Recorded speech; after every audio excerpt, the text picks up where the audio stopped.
Good morning and welcome once again to another episode of Logistics with Purpose. I'm your host, Enrique Alvarez, and I'm super thrilled today because we have an amazing guest and it's going to be very, very interesting. So before we jump into that, Kristi, good morning. How are you doing today? Good morning. I am doing well. I'm excited to be here, excited for this conversation. Our guest today is one that has been on my wish list since I started co-hosting. So I'm really glad that we finally get to talk to him, and he's made time in his schedule because he's a really busy guy and on the other side of the world. So I know this is going to be a fantastic conversation for people. I think so too. And it's just amazing, right? Because we're so connected right now. We as people are very connected, more connected than ever, but yet at the same time, we're living in a very divided world, right? Yeah.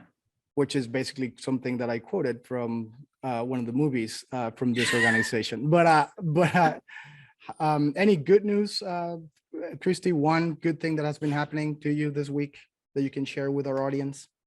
Oh, on the spot. One good news. Well, I mean, for us internally, I was able to send around an email a few days ago about just all the things that we've been doing to support our communities and worldwide communities and local communities. And that was really fun. And to be able to share with our team all the good things that they've been doing and why the work they do every day matters. And so got some really good response to that. And those are always really exciting and fun emails to send around. And then I was able to go represent us at a 5K this past weekend with another teammate. So for a local nonprofit. So some good stuff happening for sure. Definitely. And again, let's introduce our guest today. It's an amazing organization. Its main goal is to eradicate wars, to stop all armed conflicts around the world. So, I mean, how amazing is that? Right. Just a weekend gig. Yeah. Yeah. Very, yes, ambitious goal. And Yeah. I'm pretty sure they're going to pull it off because they have a great team, a great organization, and hopefully we can all rally around their cause to make this happen. Yeah. So we're thrilled to introduce Courtney, who's the CEO and founder of Preemptive Love. Hi, Jeremy. How are you doing? Sorry, Kristi, your turn.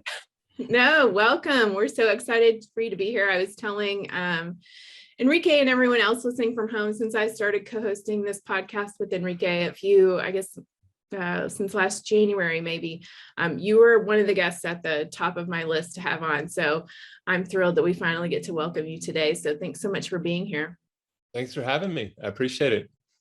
And Jeremy, before we start with the questioning, you are in Iraq right now, right?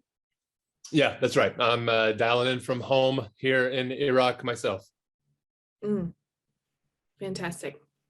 So this is going to be an amazing conversation in more ways than one. And I know we'll get to ask you a little bit more about living there soon, and definitely want people to hear about, more about the mission of Preemptive Love as well. But first, let's start off learning a little bit more about you personally. So can you just tell us a little bit about your childhood and where you grew up and kind of those early years?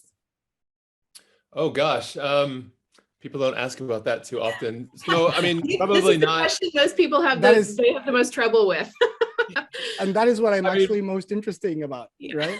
How did you end up where you are now? Nothing too extreme or different, I don't think. Grew up in, I was born in California, grew up between Denver and then Texas. My family eventually, really settled in Texas, or back in Texas for them, which was where a lot of them grew up. So Texas has kind of been, I think, what our family considered home. My wife, Jessica, is also a Texan born and raised. I don't really claim Texas that much. Quite honestly, I prefer to lean into my California roots, although I was only there for a short time. But, when I'm in Texas, when I'm speaking in Texas, there's kind of a standard line of, I wasn't born in Texas, but I got here as fast as I could. Are you a Cowboys fan is the real question there. I was a huge Cowboys fan in the 90s. Then you are from Texas. When the Cowboys were awesome and I was a high schooler, and that was like, one of the most important things you could do with your life was pay attention to sports. I was a huge Cowboys fan, but, I've since moved on and don't pay quite as much attention anymore. Yeah. Anyway, I come from a long line of preachers, as it were. So my grandfather is is a Baptist minister, and my father after him followed in his footsteps. And I was, in many ways, probably set to be the third generation following in that line. And I kind of took a veer in a different direction, pursued marketing and business initially in college. And that kind of that gets us through college right there. And I'll take a pause there. But like I said, nothing too extraordinary. Well, living in a family, your grandfather a preacher, your dad a preacher, is there something in particular that you remember about them that kind of stays with you until these days? Is there something in their kind of upbringing and the example that they set for you that changed you, the way you view things and life in general? Certainly. I mean, they had a tremendous impact on who I was and who I became. I've inherited a lot from them. What started out, I think, as a very clear vision of right and wrong in the world was definitely something that I launched into adulthood with, that I certainly inherited from countless Sunday sermons and dining room table sermons on top of that. On the other hand, I think one of the things that has also been true on the other side of growing up in a family of ministers, particularly the fire and brimstone style ministers that many of us maybe have seen characterized in other places. I think that simple black and white vision of right and wrong in the world has now come to be, I think, challenged for me and colored in so many different ways. I launched out into the world an extremely, and this is ultimately on me, an extremely self-righteous, cocksure person who was extremely clear on what was right, what was wrong, who was in, who was out. And, I think my adulthood has largely been a story of differentiating myself from a lot of that, and then learning to reintegrate a lot of what I grew up with, only learning to now live it kind of on a higher plane or in a different, more mature way. Yeah, that's incredible.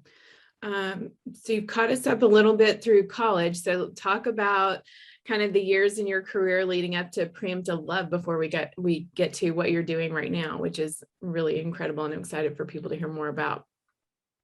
Yeah, I think the growing up in a family of ministers part of my story really does set the stage for everything that would come next, because right as I was leaving university, we got married, and the very couple months later was September 11th. And in that American environment in 2001, where Muslim terrorists had attacked the United States, being embedded in that particular kind of Southern Christian environment made me very susceptible to a kind of Christian nationalist rhetoric. And I wouldn't have said this at the time, but I now look at my life and make meaning out of it all by saying it like this: I was recruited into the war on terror as a Christian missionary. I wouldn't have said it that way at the time. At the time, I would have seen myself as standing in stark contrast probably to maybe my soldier friends who were recruited more obviously into the war on terror. But what I now believe is that they were armed and sent out with guns, and we were armed and sent out with Bibles. And on the other side of the ocean, we had the same mission, which was essentially to eliminate Muslims from the world and to make them into something that looked a lot more like what we understood ourselves to be: Christian, American, democratic, whatever kind of flavor of that each one of us emphasized more. I think we had a very similar mission. I think we wanted to get rid of Muslims. And it took me a while. It took me a couple of years living among Muslims, trying to make them see the world my way, trying to get them to become Christians or make them Christians like me, that I ultimately had a huge falling out with that way of being in the world, that way of living in the world. And I had a profound life change, a profound change of mind, change of worldview. And I woke up in a kind of epiphany, honestly, a spiritual awakening that just hit me in a moment.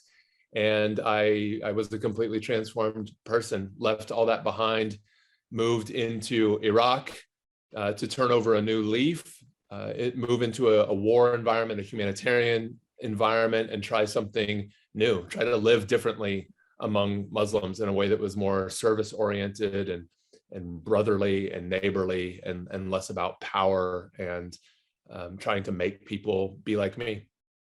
Wow. Jeremy, was there something in particular, like any maybe an example or something you can remember that kind of like bridges the gap between you getting married, graduating from marketing and business to, hey, I'm gonna go live in Iraq? I think that there's a lot of pieces in between that I believe you kind of described already, from like a mental and spiritual awakening. But was there something in particular, or some people that kind of help you go through that, or some fundamental questions that you had about the way you were living back in the day in Texas or in the United States in general?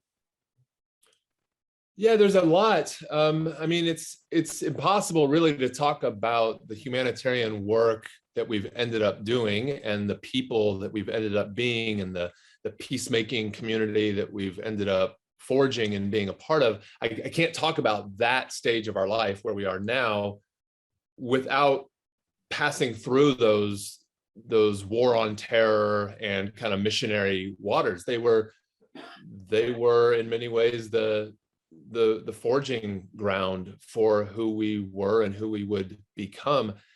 That kind of missionary work, even though it was full of bigotry, even though I was full of bigotry, I was full of suspicion, perhaps even contempt. Yeah, I think contempt for my Muslim friends and neighbors. And yet I would still describe it as the absolute highest form of love that I knew and that I could give at that stage of my life. I was steeped in a worldview. I was steeped in a religion that called me to love. And the ceiling on that love, as I was living it and as I knew it at that time, was to help people be like me, to help people see what I saw, to help people embrace the religion and the beliefs as I did. And so in that way, it was love. And it was the highest form of love that I could possibly be or give or live. The thing that I find beautiful and remarkable now as I look back on it is that in some ways we were able, like a chick cracking out of its eggshell, we were able to kind of emerge out of that embedded world and emerge into a new world and be born again into something that was bigger, something that on which the ceiling of that next stage of life was higher. And that's the most beautiful way to live, and the most beautiful way to understand living, I believe, is as a constant being reborn, a constant emerging into a life where the ceiling on love just gets higher and higher and higher. And so I don't look back at those years and all those who nurtured me and mentored me and brought me along. I don't look back at them now with contempt. I think those were the highest stages of love that a young person such as me could live at that time, given how I grew up and who I was.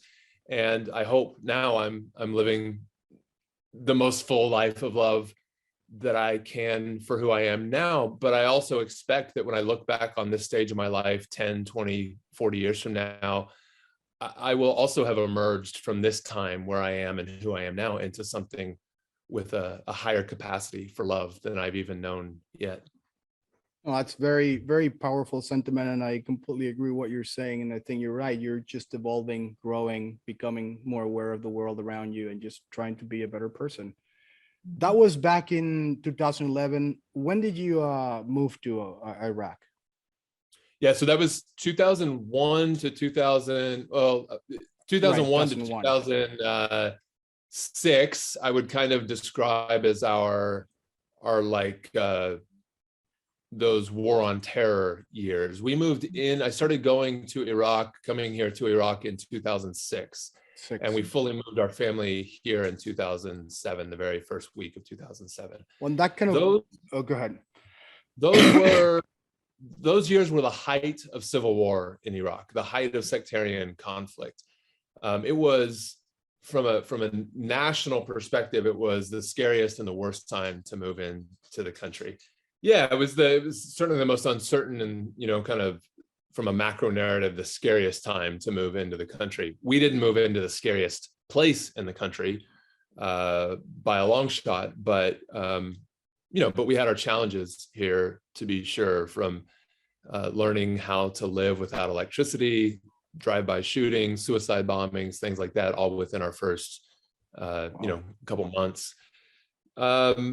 But eventually, you get the lay of the land, you learn how to adapt, and it becomes part of your normal life. And within just the first couple of months of living here, the short story is I was working in a hotel cafe and met this family whose child needed a life-saving surgery. And as I began to explore relationship with this family and their network to see what we could do to provide them with a life-saving surgery for their child, a life-saving heart surgery,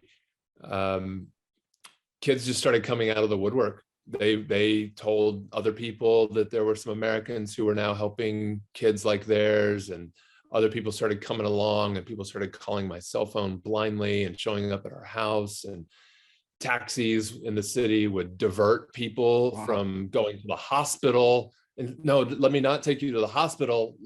If your child has a heart problem, let me take you over here to my my friend Jeremy. So we just started becoming this kind of outpost of last resort for these Iraqi families whose children were languishing with life-threatening birth defects. The US had bombed hospitals. Al-Qaeda was killing doctors and nurses. Iraq had experienced a huge brain drain from people just trying to get out and leave the war, similar to what we're seeing in Afghanistan right now.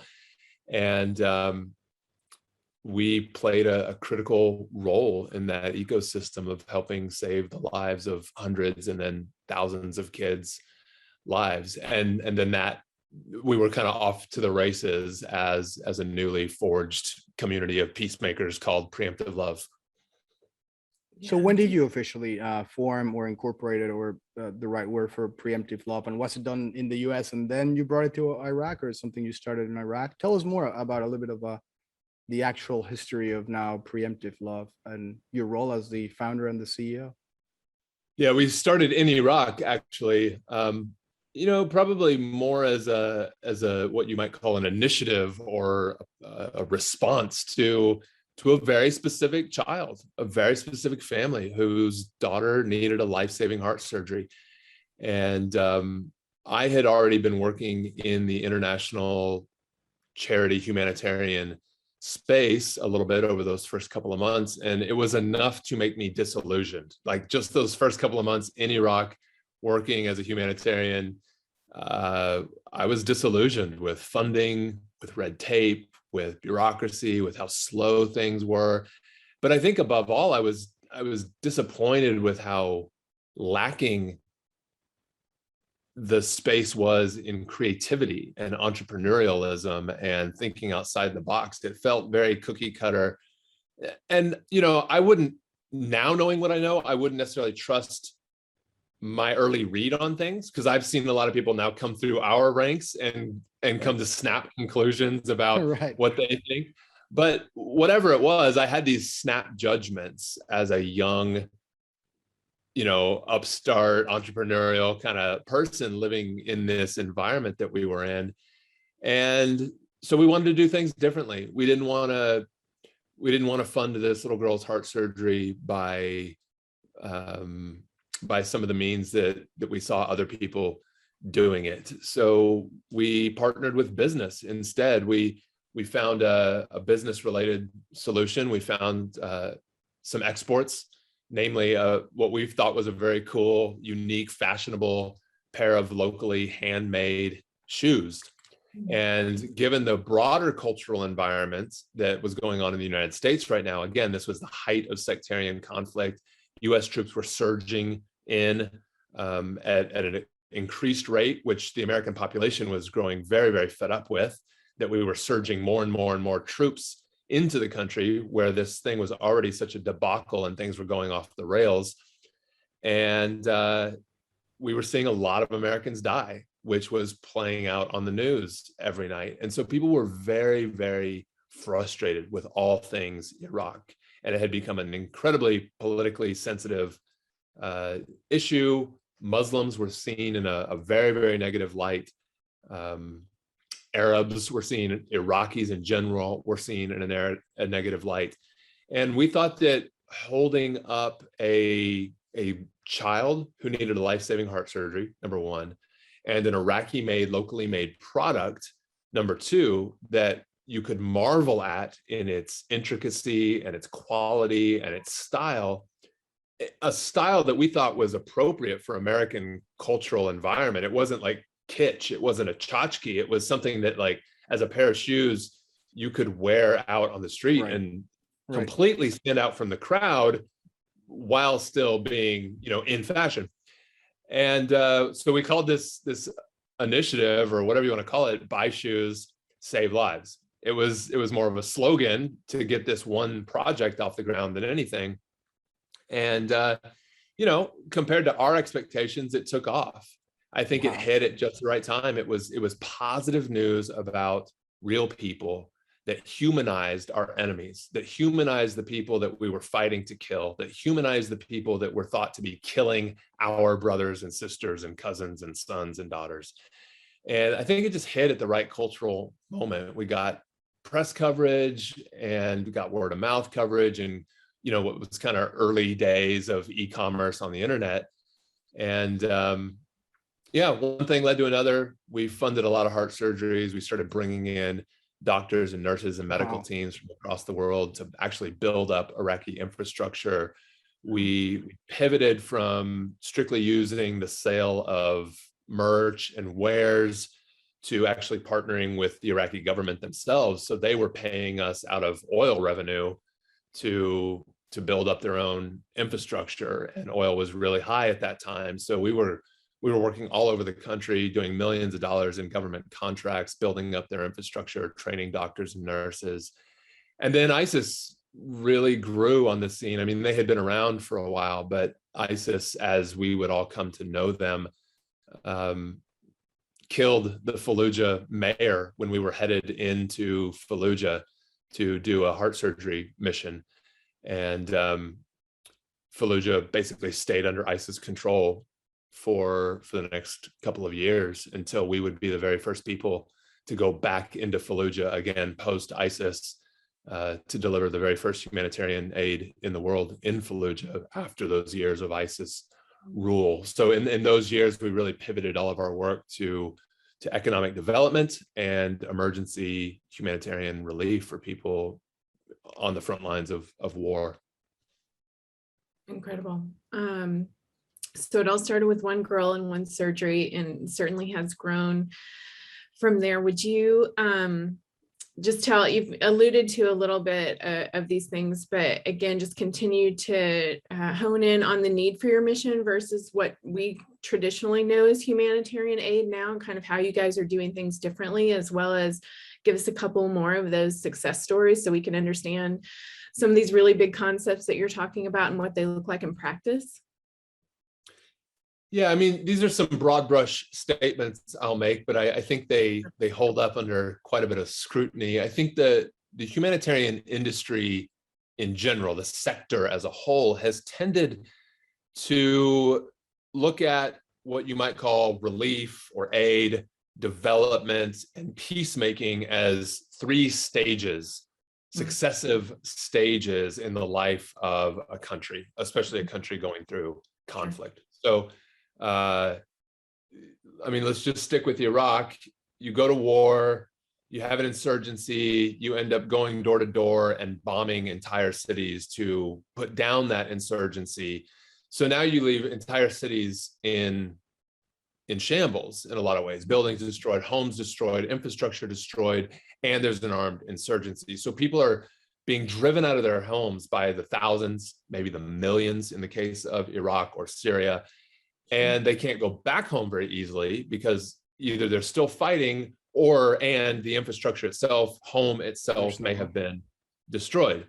So what often happens in that phase or that thinking is the sector typically focuses on how can we get people what they need emergently today: food, water, shelter, and similar type things that we all want and need to just kind of be minimally comfortable to survive. And no one's really thinking about economic development at that time, because making economic investments when bombs are still falling is said to be, or thought to be, kind of a risky investment.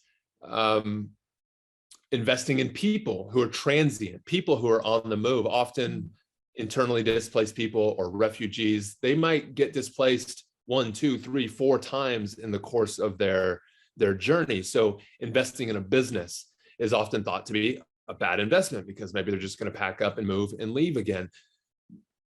The thinking is starting to shift a little bit, but we've been, I think, early on and in the front edge of trying to shift and change the narrative on this, that when we invest cash and capital and resources into people who are transient, who are vulnerable, when we help them start businesses, even out of their tent, or income streams, even on the run, we can actually change the whole dynamic, maybe shorten timelines on how long it takes to rebuild, on how long it takes for people to get back home.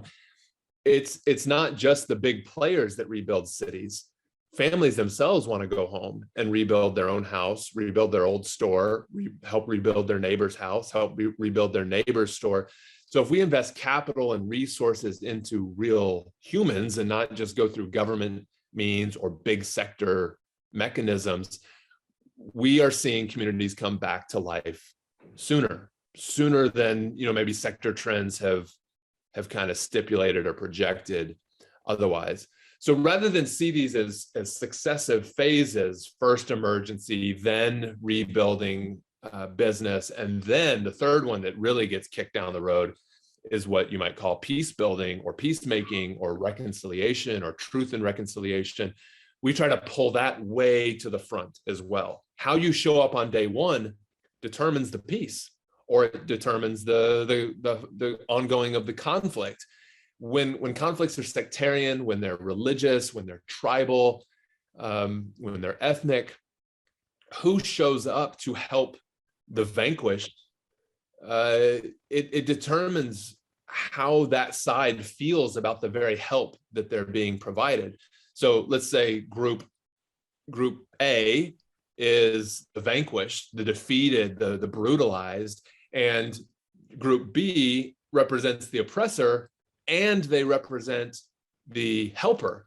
Well, if you're the helper and the oppressor, that's not necessarily building peace unless you also include some of the vanquished, some of the victimized, some of the oppressed among, and you show we are here together. We are already at peace as group A and group B. We are coming here together as group A and group B to serve you. We are demonstrating by showing up together that we are already at peace.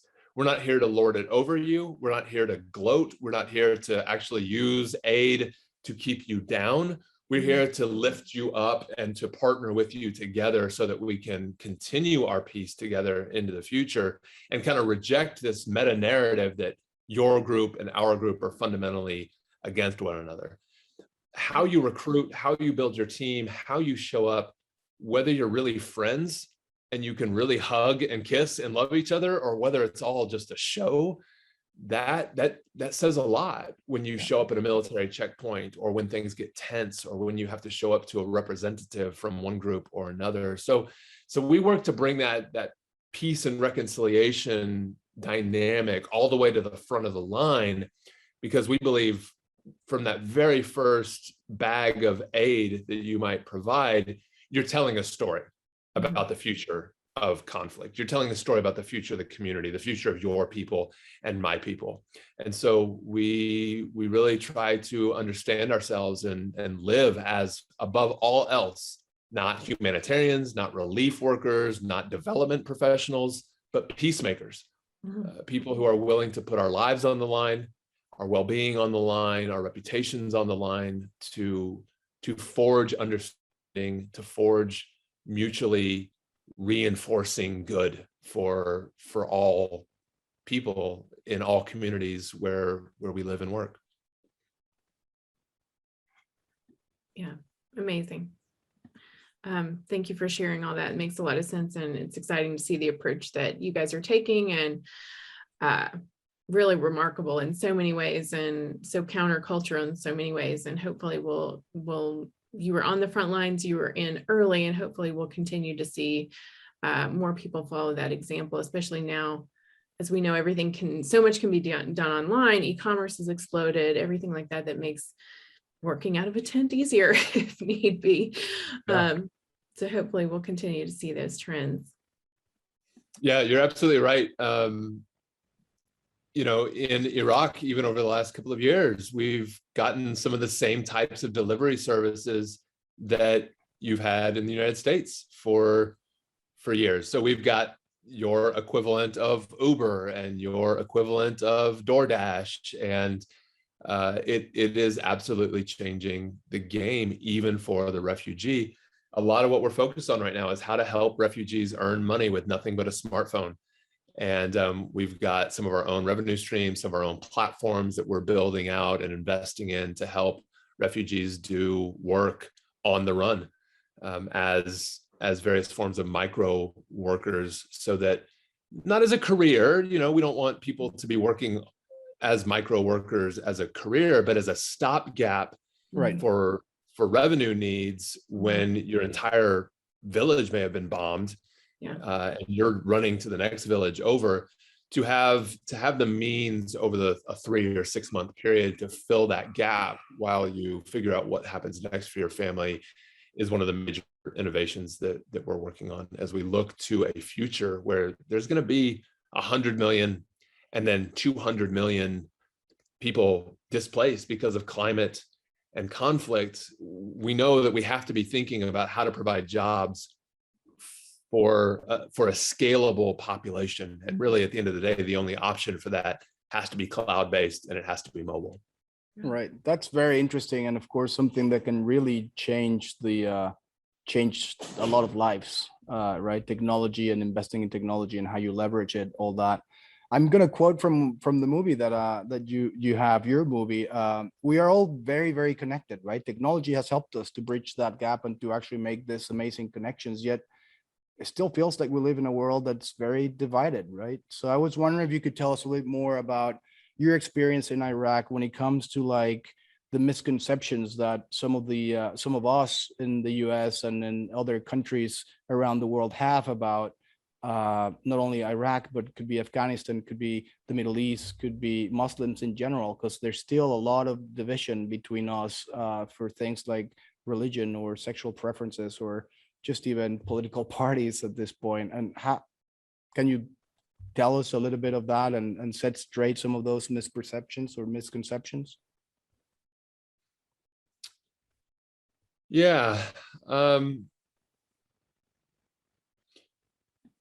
You know, I'll say this, I never feel more hopeless than when I am engaging a problem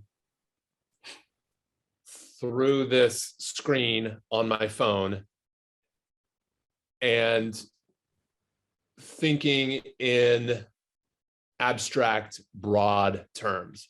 So Republicans are this, Democrats are that, Arabs, Muslims, Christians, Americans, Afghans, Taliban, whatever.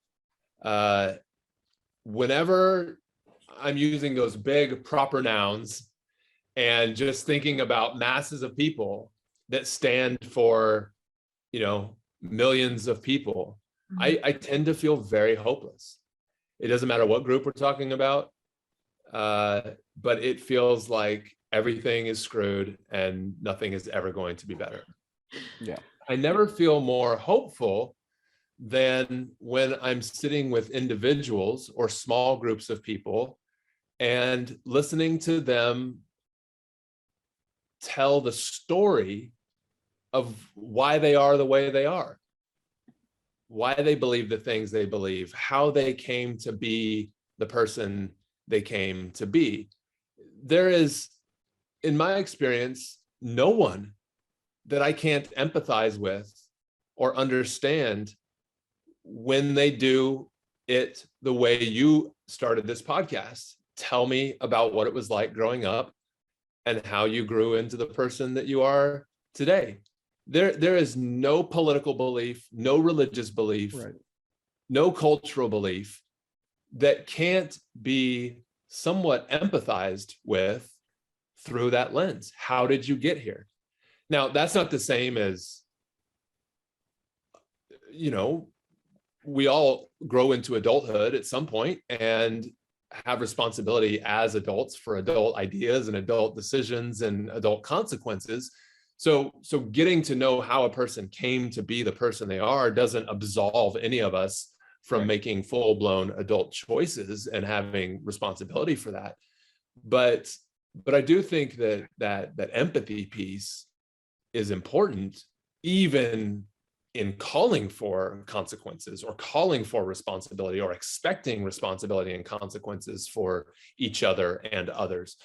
It's the empathy piece, it's the listening piece, especially in non-broad brush settings, that I think we're missing. It's just so easy now to get our news and our conclusions through the filter of those big proper noun capital letter words: Republican, Democrat, American, Iraqi, Arab, white, straight, Christian, Muslim, you know, whatever it is. And I think the sooner we get out of those capital letter proper noun categories and know 5, 10, 15, 100 people who belong to that category, the better off we're going to be. Yeah. You've done really an amazing job at telling us about Iraq, telling us about the personal connections you've had as somebody, one of the leaders that I follow, I think it was, his quote was, proximity changes perception. So very similar to what you're saying as well, getting to know people and understand their story and where they come from versus just looking, you know, at an us them type perspective. So thank you for that. And let's, at the time of this recording, it's nearing the end of September. We're over a month into the current crisis in Afghanistan, and you guys pivoted very quickly to be able to help people on the ground there. Can you tell us a little bit more about what you guys are learning, how you were able to pivot so quickly, what's going on that you guys are actually involved in, and just kind of bringing us up to speed with where your efforts in Afghanistan came from and what you're doing right now? Yeah, in a lot of ways, I would say Afghanistan represents for us getting back to our roots. In a lot of ways, we have grown tremendously over the last 5 years in particular, even to the point of unwieldy growth. We are now paying the taxes on, as it were, on the purchase of getting bigger over the last couple of years, and that burden, that tax burden, so to speak, has been greater than I think we knew it was going to be, than we expected it to be. Getting bigger has been complicated, and it has come with logistical, HR, cultural, interpersonal challenges that are really challenging, really difficult to deal with, and we're still working through some of that. Afghanistan, and so in that getting bigger, it meant hiring a lot of staff. It meant taking on a lot of in-house responsibilities. And when I say Afghanistan is about getting back to our roots, we had determined about a year ago that we really wanted to lean back into some former language that we were using and a former reality that we were living, which is to be a community of peacemakers. What that means is that every member of the community has a kind of standing as a stakeholder in the community itself. You may not be on staff, but you're still a member of the community. Mm-hmm. And we had members in our community who are Afghan. We had Afghan network. We had foreigners living in Afghanistan that we could draw on. We had Afghans in the United States that we could talk to who were donors and members of our community. And when Kabul fell to the Taliban on August 15th, we had already been in weeks of very active conversations leading up to that, because the Taliban was kind of working their way across the country. So we had already been in conversations, but when August 15th came around and Kabul fully fell, the cries for help were getting a lot more serious and intense and pointed. Like, we need Preemptive Love to jump in and get involved in this. Can we call on the community to do something? And because we were in more of a communal mindset, getting back to our roots, thinking about the network that we had, and because we weren't so tied to thinking about, well, we don't have staff in country, we don't have infrastructure of our own already in the country like we do in other places, we were able to start mobilizing some thoughts and some resource recruitment and then some resource deployment faster than we would have if we were still in that growth modality that said, well, we have to have an office, we have to have staff, we have to have all these logistics lined up. No, we had a community, we had a network that we could tap into that was actually asking us for support. And that's how we got to where we are anyway. It was leaning on Iraqi friends, leaning on Syrian friends, leaning on Lebanese friends, leaning on that network and sending resources out across the community and across the network to help build up others to do what they are best positioned to do. And so that's the modality that we've largely been in so far inside Afghanistan. We've also done some stuff outside of Afghanistan so far that I'm not quite in a position to talk about yet, but inside Afghanistan, it's mostly been about deploying resources across the community to help other members of our Afghan peacemaking community do what they need to do on the ground to keep people fed and safe and secure in this kind of liminal space that we're in right now. Well, you moved very, very quickly and fast. And of course, the time component of it, I'm guessing, saved a lot more lives and also made it more impactful for everyone. So thank you so much, Jeremy, for doing what you're doing. And thank you so much to your organization and everyone that's living in the same community that Preemptive Love is developing and fostering. What can we do to help you? I mean, you've told us an amazing story. This is very inspiring. What can we do? What can our audience do? What are some of the things that you would kind of, what do you need from us? How can we help? No, that's really generous of you to ask, and to ask like that in particular. We really have one request, one call to action that we ever want to give, and that is become a member of our peacemaking community. That's what we need. And when I say become a member, I mean, if you have a credit card, yes, what we mean is use your credit card. But beyond that, what we mean is really sign up, not just for the monthly membership to join us and help us wage peace all over the world, but really sign up as fully as you know how to sign up right now today as an actual peacemaker, meaning someone who wants to start keeping an eye out in your own neighborhood, who wants to start keeping an eye out in your own city for opportunities to move toward just one step at a time, move toward the things that make you uncomfortable, move toward the things that scare you, move toward that group that kind of alienates you or annoys you. That's the work of peacemaking. Sometimes people say, oh, I could never be a peacemaker. Or sometimes people even say, I don't like that you call us peacemakers. I'm not a peacemaker. I don't do that fabulous work over there in those war-torn countries. We want to change the very notion of how a lot of us think about how peace is actually forged and how it's held together. The peace in your neighborhood, wherever you're listening to this, is very likely hanging by a thread right now.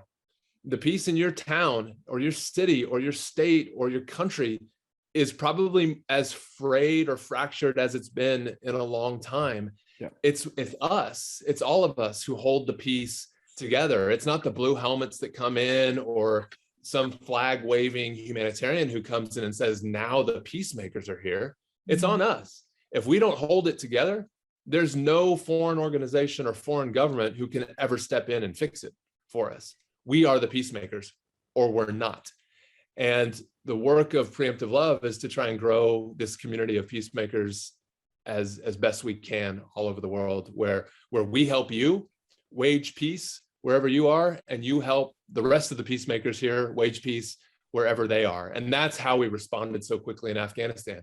It's because we have peacemakers all over the world who had already been giving monthly, and they made it possible for us to pledge that first investment in Afghanistan before we ever went public with it, because our community of peacemakers was already at the ready. So if you're interested in helping wage peace, both where you are and around the world, that's the simple call to action. Join us, become a member of our community of peacemakers here at Preemptive Love today. And you can do that at preemptivelove.org.